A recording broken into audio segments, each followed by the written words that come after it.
एक जगह वो सागर का जिक्र आया है, सबरी जब राम भगवान हाँ, को बताती हैं, वो वहाँ पे उसका तात्पर्य क्या है कि यहाँ पर मतंग वन में सबरी ने राम को दिखाया कि ये यहाँ पर सागरों का जल है। सप्त सागर का मतलब क्या होता है? भागवत पुराण में एक कथा आई है प्रियव्रत राजा प्रियव्रत की। और जी, उसमें कहा है कि राजा प्रियव्रत ने अपने रथ पर चढ़कर पूरी पृथ्वी का भ्रमण किया और उनके रथ की के पहिए से पृथ्वी में 7 समुद्र बन गए और उन अच्छा, 7 समुद्रों के नाम भी वहां हैं। तो जी, यहाँ पर भी जो 7 समुद्र की बात कही गई है, तो 7 जी, समुद्र का मतलब है कि जब जब मन प्रसन्न होता है और आत्मज्ञान की तरफ बढ़ने लगता है, तब उस मन के भीतर आनंद का सागर, जो आत्मा के साथ मूलभूत गुण है ना, जी, शुद्धता, शक्ति, ज्ञान, प्रेम, आनंद, तो जो ये 7 आत्मा के मूलभूत गुण हैं, उन मूलभूत गुणों को ही यहाँ 7 सागर कहा गया है। यानी जब हम आत्म स्वरूप में स्थित होंगे, तब हम प्रसन्नता के सागर में, शांति के सागर में, सुख के सागर में, शक्ति के सागर में, ज्ञान के सागर में स्थित होंगे निश्चित रूप से। अपने आप जी, स्वतः उसमें हमें स्थित होना नहीं पड़ेगा, स्वतः ही हम स्थित हो जाएँगे। तो मतंग वन में जो 7 सागरों की बात आई है, ऐसा लगता है की तरफ से ये इशारा किया जा रहा है कि मतंग मुनि का जो ये वन है, यानी प्रसन्न मन का जो ये स्थान है, इसमें 7 सागर भी विद्यमान रहते हैं। 7 सागर अर्थात सुख, शांति, शक्ति, शुद्धता, ज्ञान, प्रेम, आनंद। बस केवल संकेत किया गया है, कोई विस्तार से वर्णन वहां नहीं दिया है।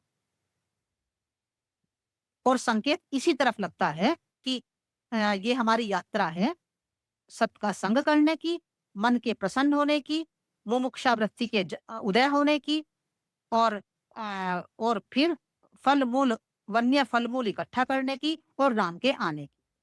तो उसमें उन्होंने संकेत रूप में कह दिया है कि यदि ये इस क्रम में चलेंगे, तो इनके जीवन में 7 सागरों का उदय होगा।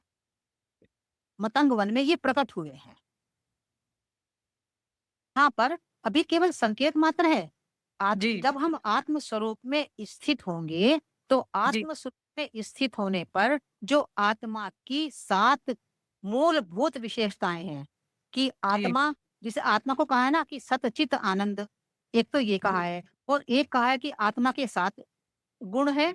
जब हम आत्म स्वरूप में स्थित हो जाएंगे, तो इन गुणों में हम स्वाभाविक रूप से स्थित हो जाएंगे। अर्थात हमारे जीवन में सुख आ जाएगा, शांति आ जाएगी, प्रेम आ जाएगा, आनंद आ जाएगा, शक्ति का उदय होगा, ज्ञान का उदय होगा। जिस मंच पर हम इसीलिए आ रहे हैं ना कि सत्य के संग से हमारा मन प्रसन्न हो रहा है। प्रसन्न मन यानी हमारा मन अब मतंग मुनि बन गया है।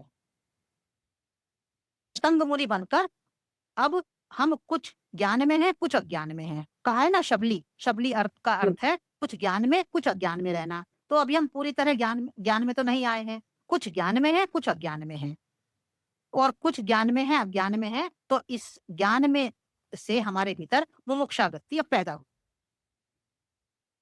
जितने लोग हैं, उसमें से कुछ लोगों का तो एक पर्सनली अनुभव है कि वे बार-बार ये इस बात पर ध्यान भी करते हैं और पूछते भी हैं कि ज्ञान में आने पर अब वो लक्ष्य कब प्राप्त होगा? इतना समय तो हो गया, 2 साल हो गए, 4 साल हो गए, 10 साल हो गए हमें ज्ञान में रहते हुए, पर अभी मुमुक्षा में ही हैं हम, अभी आत्मज्ञान की प्राप्ति नहीं हुई है, तो वो इतनी जल्दी नहीं होती। यहाँ भी कहा गया है कि शबरी बूढ़ी हो गई है।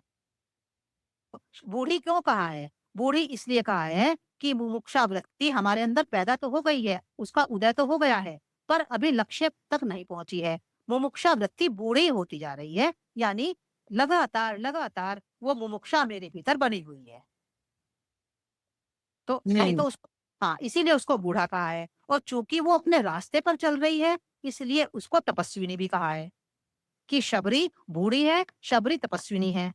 तो ये इसलिए कहा है कि वो अपने तप को उसने छोड़ा नहीं है, वो अपने मार्ग पर आगे बढ़ रही है, और बूढ़ी इसलिए कहा है कि मुमुक्षा वृत्ति जाने कब से हमारे मन के भीतर इसका उदय हमारे मन के भीतर तो आज से हो सकता है 7 साल 10 साल पहले हो गया हो, पर वो अभी तक बनी हुई है और आगे भी वो बनी रहेगी जब तक हम लक्ष्य तक नहीं पहुँचेंगे। सही बात। तो बूढ़ी तपस्विनी है शबरी, इसीलिए कहा है उसको।